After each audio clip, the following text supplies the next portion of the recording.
का सुरज चव्हाणची आठवण?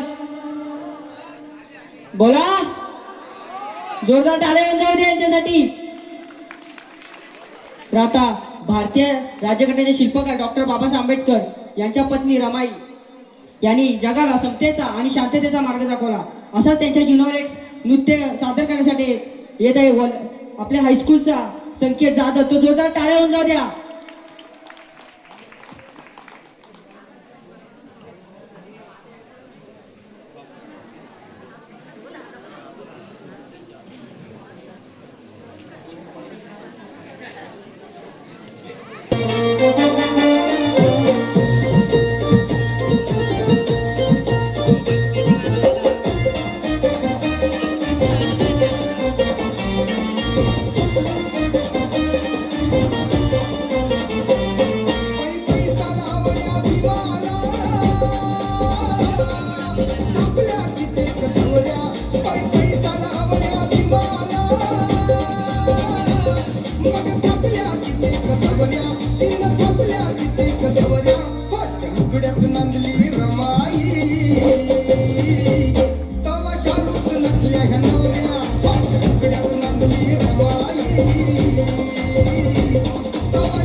Ramayi